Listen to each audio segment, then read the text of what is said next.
My name is Mohammad Ramzan, your chemistry teacher. Welcome to concept pair. हमने first year chemistry उसका दूसरा chapter start किया हुआ था, तो आज हम उसका लेक्चर नंबर 5 पढ़ेंगे, जिसके अंदर हम एजीम्यूथल क्वांटम नंबर उसको हम स्टडी करेंगे। इससे पहले हमने प्रिंसिपल क्वांटम नंबर उसको स्टडी कर लिया था। तो स्टार्ट करते हैं एजीम्यूथल क्वांटम नंबर। अब देखें जो एजीम्यूथल क्वांटम नंबर है उसको हम स्मॉल एल इससे क्या करते हैं, शो करते हैं। अब अगर मैं आपको जैसे प्रिंसिपल क्वांटम नंबर में मैं आपको बताया था कि principal quantum number is a shell quantum number, बिल्कुल इसी तरह azimuthal quantum number is a sub shell quantum number. अगर आप इसे लिखेंगे तो ये आपके पास क्या है, सब शेल क्वांटम नंबर है। सब शेल क्वांटम नंबर से क्या मतलब है, इसका मतलब ये है कि ये जो क्वांटम नंबर है ये आपको हर एक चीज सब शेल के बारे में बताएगा। मैंने आपको बताया था ये एक तरतीब आपने याद रखनी है। एटम के अंदर क्या होते हैं, एटम के अंदर होते हैं शेल्स जिन्हें एनर्जी लेवल्स या ऑर्बिट्स कहते हैं। उन शेल्स के अंदर होते हैं सब शेल्स और फिर उनके अंदर होते हैं ऑर्बिटल्स। ऑर्बिटल्स ये आपके पास क्या है, ये एक तरतीब है, इसको आपने याद रखना है। शेल्स को एक्सप्लेन करने के लिए अलग से क्वांटम नंबर दिया गया जिसे हम प्रिंसिपल क्वांटम नंबर कहते हैं। सब शेल के बारे में सारा कुछ बताने के लिए एजीम्यूथल क्वांटम नंबर है। और इसी तरह ऑर्बिटल उसके बारे में आपको जो सब कुछ बताएगा वो आपके पास क्या होगा, जो नेक्स्ट इसके बाद हम क्वांटम नंबर पढ़ेंगे जो कि मैग्नेटिक क्वांटम नंबर है, जिसको हम m से शो करते हैं। चलिए हम एजीम्यूथल क्वांटम नंबर उसको स्टडी करते हैं।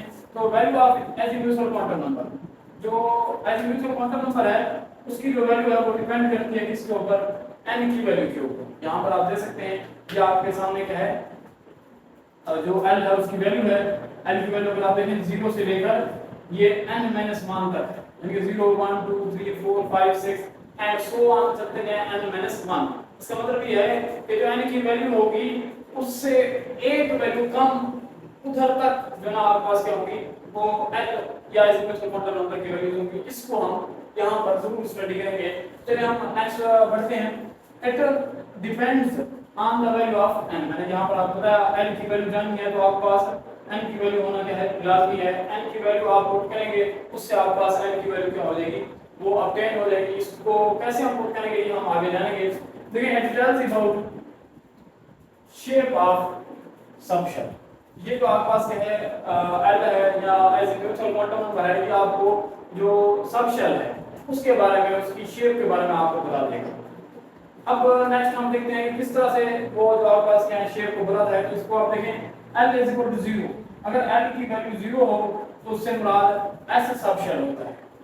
s means sharp sub shell.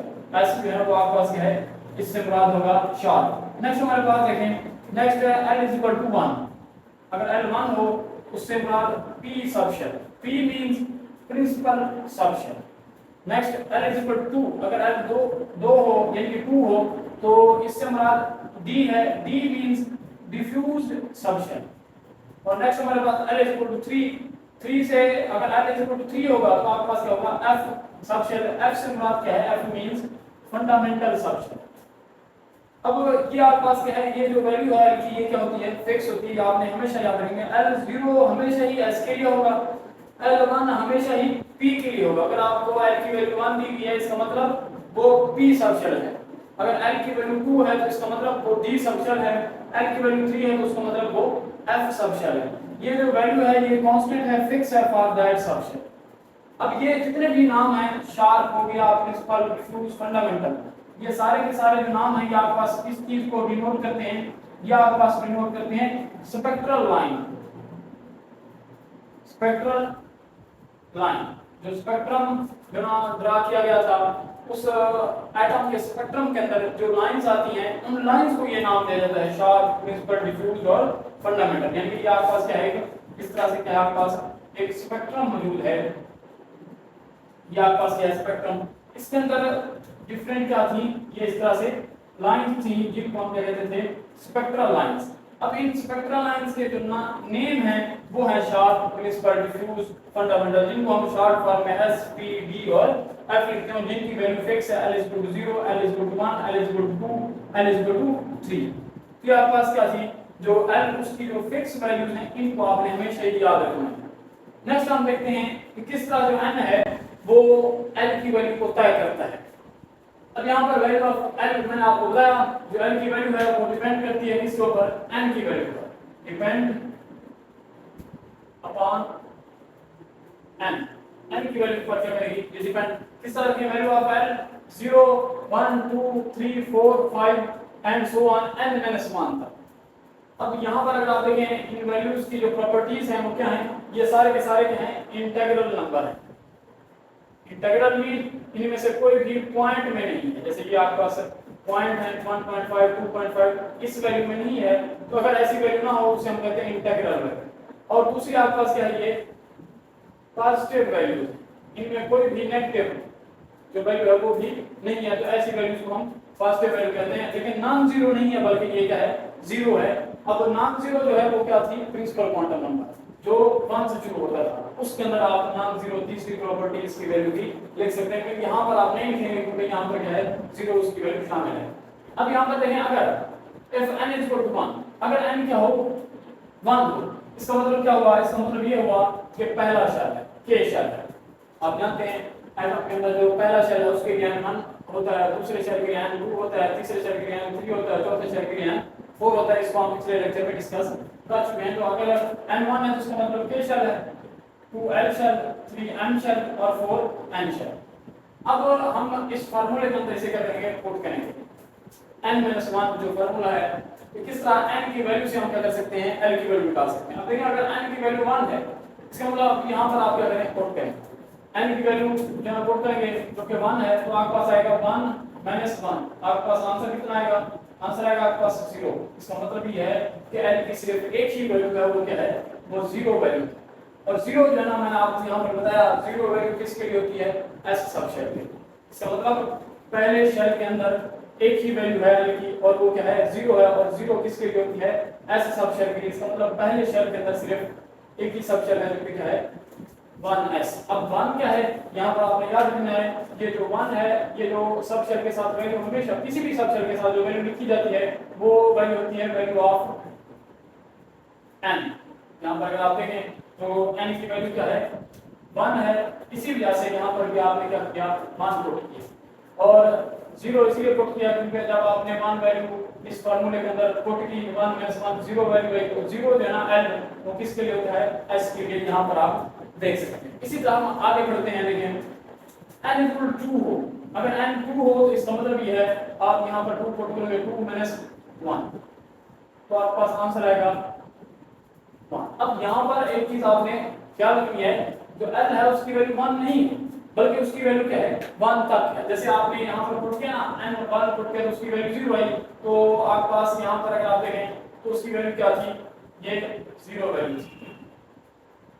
लेकिन अगर आपके पास l, अगर आप n की जगह उसकी वैल्यू पुट करते हैं 2 माइनस 1, उसको सॉल्व करने के बाद वैल्यू 1 आती है। इसका मतलब ये है कि 1 वैल्यू नहीं है बल्कि वैल्यू क्या है, 1 तक है। और यहाँ मैं सेंटेंस आपको कह रहा हूँ, देखें जो वैल्यू आएगी उसका मतलब वहां तक जो है ना वो l की क्या है, वैल्यू है। इसी तरह आप यहाँ पर देखें, इसका मतलब यहाँ पर दो वैल्यू आ जाएंगे, 0 भी और 1 भी, या आपका 0 भी और 1। इसी तरह हम नेक्स्ट इस कांसेप्ट को इन दोनों पर अप्लाई करते हैं, जिससे आपको ये क्लियर हो जाएगा। n इक्वल टू 3 है, इसका मतलब क्या है, m शेल है। अब अगर आप यहाँ इस फॉर्मूले में n की जगह 3 पुट करें, 3 माइनस 1, तो आपके पास आंसर आएगा 2। अब इसका मतलब वैल्यू इसकी 2 नहीं है बल्कि 2 तक है, यानी कि अनटिल 2। यहाँ पर अगर आप देखें तो इसकी जो वैल्यू होगी वो क्या होगी, ये 2 तक होगी, यूं 0 भी 1 भी और 2 भी। अब यहाँ पर आप क्या करेंगे, फिर इसकी वैल्यू 2 नहीं बल्कि क्या है, 0 1 और 2, 3 वैल्यूज है। अब नेक्स्ट हमारे पास n इक्वल टू 4, इसका मतलब 4 माइनस 1, अगर आप 4 माइनस 1 पुट करोगे तो आपके पास आंसर आएगा 3। अब यहाँ पर 3 नहीं है वैल्यू बल्कि क्या है, 3 तक है, अनटिल 3। इसका मतलब यहाँ से आप शुरू करेंगे और उसकी वैल्यू 3 तक ले जाएंगे। इसी तरह अगर आप n5 होगा तो उसकी वैल्यू 4 आएगी यहाँ पर पुट करने के बाद, लेकिन वो 4 नहीं होगी बल्कि 4 तक होगी, अनटिल 4। तो आपके पास क्या है, इसका मतलब ये है कि इसकी वैल्यू 3 नहीं बल्कि क्या है, 0 1 2 और 3 तक है। तो ये आपके पास क्या है वैल्यूज। अब यहाँ पर अगर आप देखें तो L0 भी है और L1 भी है फॉर द L शेल, ये दूसरे शेल के लिए। तीसरे शेल के लिए L0 भी है, 1 भी है, 2 भी है। चौथे शेल के लिए L0 भी है, 1 भी है, 2 भी है और 3 भी है। अब यहाँ पर अगर L0 हो तो इसका मतलब S सब शेल, अगर L1 हो तो इसका मतलब B सब शेल है। यहाँ पर आप देख सकते हैं ये वैल्यू आप याद करेंगे, वहां पर मैं क्या करूंगा इसको यूज करूंगा L0 S के लिए, L1 P के लिए, L2 D के लिए, L3 F के लिए। अब यहाँ पर आ जाए तो इसमें देखिए 3 वैल्यूज आ रही हैं। इसका मतलब L0 होगा इसका मतलब S सब शेल, L1 होगा तो P सब शेल और L2 होगा तो इसका मतलब D सब शेल। अब यहाँ पर आ जाए तो L0 S सब शेल, जो L1 है वो किसके लिए है, P के लिए, L2 D के लिए और L3 वो आपके पास क्या होगा F सब शेल के लिए। अब ये हमने क्या कर लिए, ये सब शेल जो है ना वो ले लिए L की वैल्यू की मदद से। अब हम नेक्स्ट इनके साथ नंबर लगाएंगे। अब मैंने आपको बताया था ये जो नंबर है ये आपके पास क्या होती है वैल्यू ऑफ n। अब यहाँ पर देखें तो इन दोनों सब शेल के लिए n की वैल्यू क्या थी 2 थी। इसका मतलब इन दोनों के साथ क्या लगाना है 2 और 2। अब यहाँ पर देखें तो यहाँ 3 सब शेल है तो इसका मतलब ये है कि m शेल है, तीसरा शेल है और यहाँ पर n की वैल्यू 3 है। इसका मतलब इन तीनों के साथ आपने 3 लगा देना है। अब नेक्स्ट देखिए n, यहाँ पर n शेल के लिए n क्या है 4 है।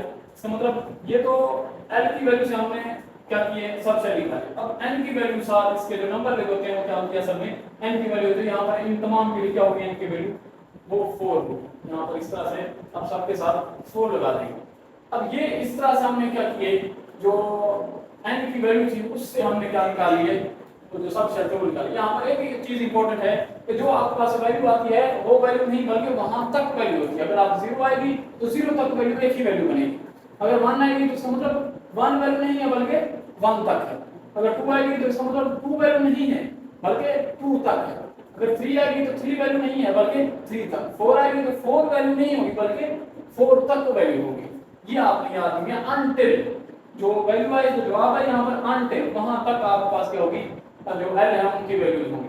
और दूसरा हमने इसके साथ जो नंबर लगाया वो क्या थे n का जो नंबर था। एक चीज यहाँ पर गौर करने वाली है, अगर आप यहाँ पर गौर करें देखिए पहला शेल n = 1 है तो उसमें सिर्फ एक ही सब शेल है। यहाँ पर आप देख सकते हैं यहाँ पर मैंने इसको लिखा हुआ है कि number of sub shell in a shell. किसी भी शेल के लिए जो उसमें नंबर ऑफ शेल होते हैं वो बराबर होते हैं value of n for that shell. उस शेल के लिए n की क्या वैल्यू है उसके बराबर उसमें क्या होंगे सब शेल्स मौजूद होंगे। अब जैसे यहाँ पर देखें हमने l की वैल्यूज निकाली तो उससे मैंने आपको क्या किया ये सारा डाटा निकाल के दिया। इसका मतलब अब ये चीज आपके लिए क्या होगी समझने में आसानी होगी। अगर आप देखें n 1 है तो इसमें सिर्फ एक सब शेल है जो कि 1s है। अगर आप इसमें देखें n 2 है तो इसमें दो सब शेल हैं s और p और दोनों के साथ 2 लगा है। इसका मतलब ये है इसे हम पढ़ेंगे ऐसे दूसरे शेल का s सब शेल, दूसरे शेल का p सब शेल, इसे पढ़ेंगे तीसरे शेल का s सब शेल, तीसरे शेल का p सब शेल, तीसरे शेल का d सब शेल, चौथे शेल का s सब शेल, चौथे शेल का p सब शेल, चौथे शेल का d सब शेल और चौथे शेल का f सब शेल। इस तरह से हम इसे पढ़ते हैं। अब यानी कि n2 है तो उसमें देखें दो सब शेल हैं, एक आपके पास s है और एक आपके पास p है। अगर n3 है तो उसमें देखें तीन सब शेल हैं, एक s, एक p और एक d। इसी तरह 4 है, अगर n की वैल्यू क्या है यहाँ पर देखें 4 है तो उसमें आपके पास क्या है 4 sub shell s, p, d और f। इसका मतलब ये हुआ कि number of sub shells in our shell is equal to value of n for that shell. पहला शेल फर्स्ट शेल n1 है तो उसमें सिर्फ एक सब शेल माइनस। दूसरा शेल l शेल उसमें n2 होता है उसकी वैल्यू तो उसमें दो सब शेल 2s और 2p। तीसरा शेल m शेल उसके लिए n की वैल्यू 3 होगी, इसमें तीन सब शेल होंगे 3s, 3p और 3d, ठीक है spd। और चौथा शेल उसकी n की वैल्यू 4 उसमें चार सब शेल spd और f। इस तरह से सो ऑन जो n की वैल्यू होगी किसी भी शेल के लिए उसमें उतने ही क्या होंगे सब शेल्स मौजूद होंगे। अब नेक्स्ट हमारे पास क्या है नंबर ऑफ इलेक्ट्रॉन इन सब शेल। अगर आप इलेक्ट्रॉन जानना चाहते हैं सब शेल के अंदर, शेल में नहीं, शेल में आपको प्रिंसिपल क्वांटम नंबर जो है ना वो इलेक्ट्रॉन बताएगा, क्योंकि सब शेल के बारे में सारा कुछ कौन बताता है एज इक्वल क्वांटम नंबर। इसका मतलब नंबर ऑफ इलेक्ट्रॉन भी वही बताएगा, उसी की वैल्यू बताएगा। अब यहाँ पर देखिए वो फार्मूला जो है नंबर ऑफ इलेक्ट्रॉन इन सब shell is equal to 2l + 1। अब यहाँ पर एल की वैल्यू अगर आपको पता हो, यहाँ पर पुट करें और किसी भी सब शेल के लिए इलेक्ट्रॉन निकालें। अब यहाँ पर हम क्या करते हैं, इसको निकालते हैं। देखें या आपके पास फॉर्मूला लगाएंगे हम। अब ये जानते हैं कि S के लिए L की वैल्यू क्या होती है, 0 होती है। P के लिए L की वैल्यू क्या होती है, 1। B के लिए L की वैल्यू क्या होती है, 2। और F के लिए L की वैल्यू क्या होती है, तो ये आप पहले लिख लेंगे, ये फिक्स है। अब हम नेक्स्ट इस फार्मूले के अंदर इन वैल्यूज को एक पैकेज करेंगे, पुट करेंगे। तो यहाँ पर देखें ये आपके पास क्या है, पहले हम 0 पुट करके देखते हैं तो S के लिए इलेक्ट्रॉन निकलेंगे। तो 2 मल्टीप्लाई बाय 0 प्लस 1, तो ये इस पूरे फैक्टर का आंसर क्या आ जाएगा, 2 0 0 हो जाएगा प्लस 1 हो जाएगा। इसका मतलब 2 into 1, ये आपका आंसर कितना आएगा, 2 इलेक्ट्रॉन। इसका मतलब S सबशेल में 2 इलेक्ट्रॉन आते हैं। नेक्स्ट हमारे पास P के लिए जाना चाहते हैं, तो यहाँ पर हम क्या करेंगे, पुट करेंगे उस L की वैल्यू यहाँ पर। तो 2 ये आपके पास 2 into 1 प्लस 1। अब यहाँ पर अगर आप देखें 2 into 1, 2 हो जाएगा प्लस 1, 3 हो जाएगा, 3 मल्टीप्लाई बाय 2 करेंगे, देखिए 2 और यहाँ पर 3, तो ये आपके पास 6 इलेक्ट्रॉन आंसर आएगा। इसका मतलब P सबशेल में 6 इलेक्ट्रॉन होते हैं। और B सबशेल में देखें ये आपके पास क्या है, यहाँ पर आप लेना फॉर्मूला लेंगे 2 और L की जगह उसकी वैल्यू यहाँ पर जाते हैं। D के लिए आपके पास क्या है, वो 2 वैल्यू है L की, तो 2 into 2 और प्लस 1, ये आपके पास आ जाएगा 2 to 4 प्लस 1 5 मल्टीप्लाई बाय 2, तो ये आपके पास 2 मल्टीप्लाई बाय अंदर ये 2 to 4 प्लस 1 5 हो जाएगा। ये आपके पास 10 इलेक्ट्रॉन आ जाएंगे। इस तरह नेक्स्ट हमारे पास क्या है, नेक्स्ट है F के लिए।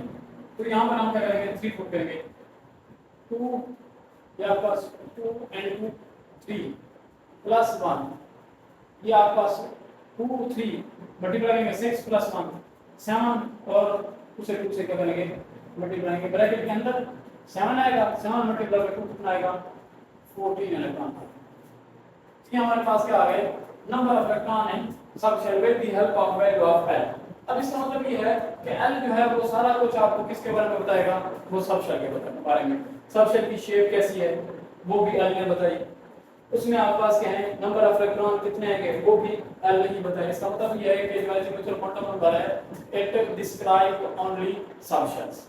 ये आपके पास क्या था, हमारा आज का लेक्चर है म्यूचुअल क्वांटम नंबर, जिसको हमने डिटेल के साथ क्या किया है, स्टडी किया है। इसको आप क्या करेंगे, याद रखेंगे, जितनी भी इंपॉर्टेंट चीजें आप उसे क्या कर लेंगे, नोट डाउन कर लेंगे। अगर आपको लेक्चर पसंद आया तो चैनल को जरूर सब्सक्राइब कीजिएगा ताकि आगे आने वाले लेक्चर आपको बर वक्त मिलते रहें। शुक्रिया। अगर आपको ये लेक्चर पसंद आया हो तो लाइक करें, शेयर करें और चैनल को जरूर सब्सक्राइब करें ताकि आपको मिलते रहें ऐसे ही हेल्पफुल वीडियोस। शुक्रिया।